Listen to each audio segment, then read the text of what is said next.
All right, here we go. Day 24 of the quarantine life. Day 24 of the quarantine life. Actually, for me, a semi-quarantine life. As I escaped yesterday, I'm going to escape again later today.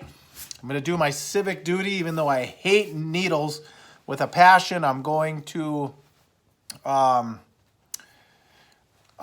give blood here this afternoon here a little later. So out of quarantine temporarily, but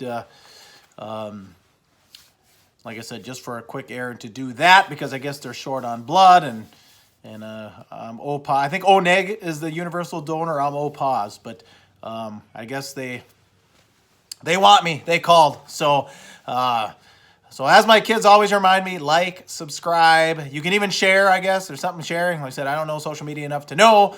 But again, I am Racer Puka. I am going to come here every day except for Mondays during the quarantine to give you guys some food for thought, get you through this whole quarantine. Mondays, we do not do a vlog because we do the One to Go Show podcast. You know, we've talked on here about WrestleMania just a little bit. So WrestleMania happened over the weekend it was a 2-day event, Friday, Saturday. No fans. They moved it from, it was supposed to be at Raymond James Stadium in Tampa where the XFL and NFL teams play. They moved it over to Orlando. Like I said, no fans.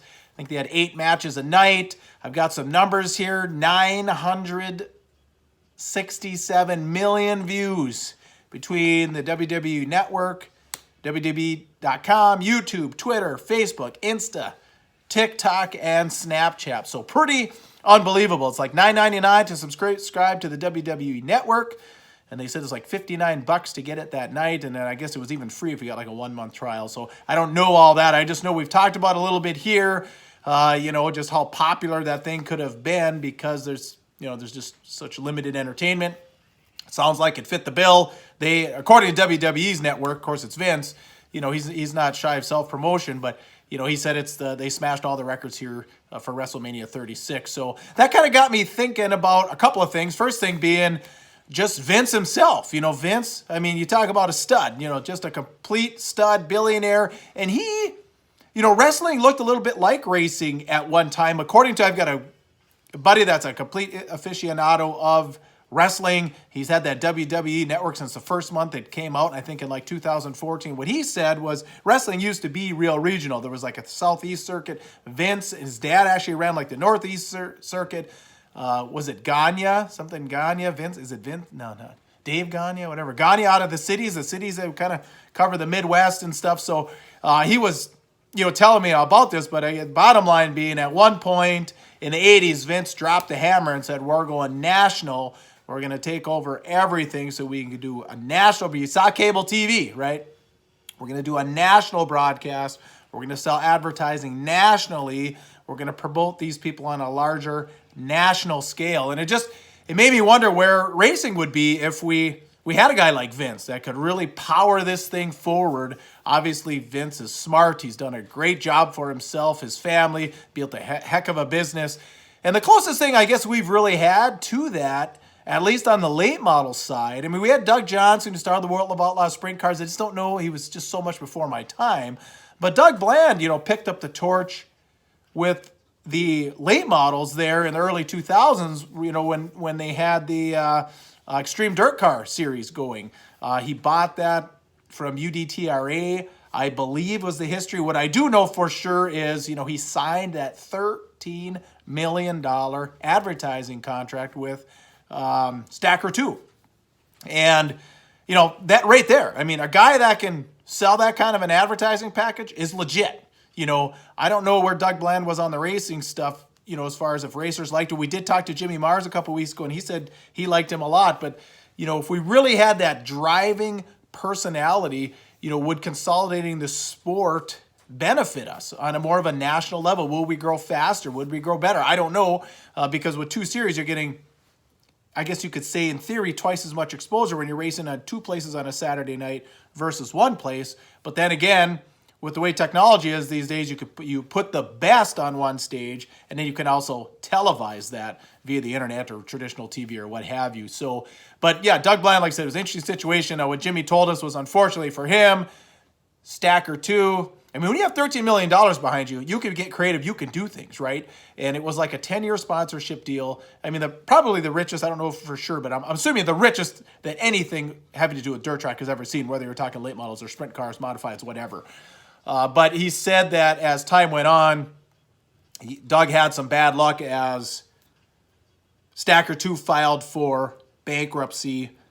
And he said Goodyear, they were on a Goodyear tire, and that's why there's 2 series now. For those of you that are too young to know this, Doug was bringing in this Goodyear tire, and then guys like Moyer and the Rocket Cars and Blomqvist said, wait, we make all this money from Hoosier. We're not going. So then that's when the World of Outlaw late model side was started. They stayed with Hoosier. The Extreme went with Goodyear. And then Goodyear kind of fell apart with all their commitments and sponsorships too. So it sounds like they promised Doug a lot that didn't end up, coming to fruition. So then that all fizzled. I think Doug sold that back to, I think Dirt Car, actually. I think he sold the name Extreme Dirt Car, but basically that series ended up being more or less the officials, and some of the guys ended up going with Lucas, more or less took the people from that series, and that's how the Lucas series was started.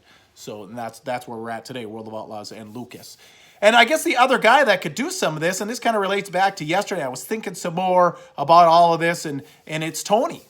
Could Tony probably not the business guy that Vince is, but he's probably got a little bit more credibility than Doug Bland. I mean, Doug Bland worked for Roger Penske, so he was no dummy. He was in the racing industry, right? And I'm sure that's how he was able to get in front of some of these big weeks to secure a big sponsorship like we saw with Stacker 2. But, Tony Stewart is obviously a guy that's obviously got name recognition.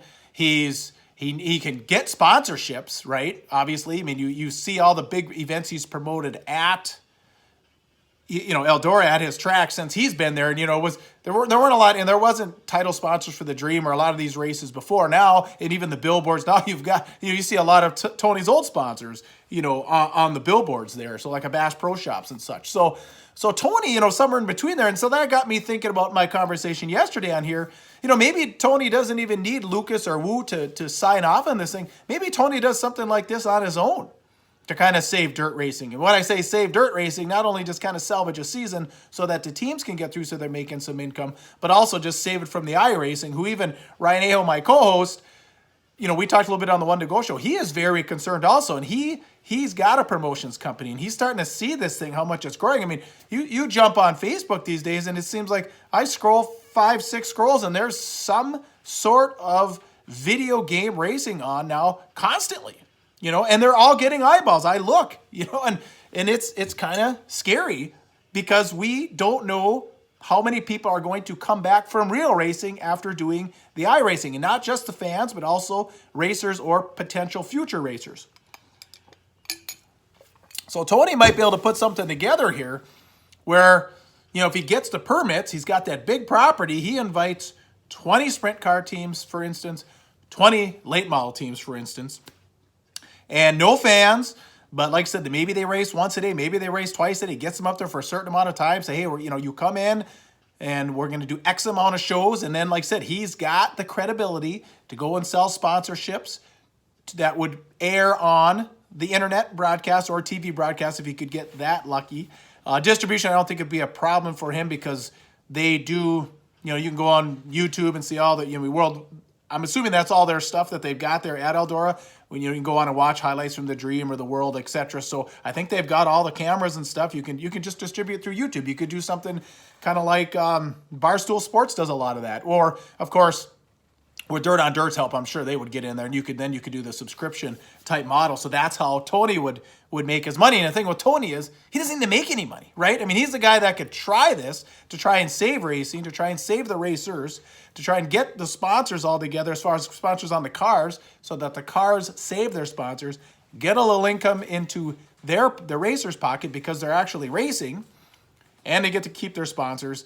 And then, like I said, they might be able to sell a little merch on the side there. But if Tony loses, I mean, I'm sure he wouldn't want to lose tens of thousands or hundreds of thousands, but if Tony lost a little, big deal. He can write it off. Tony's a rich guy.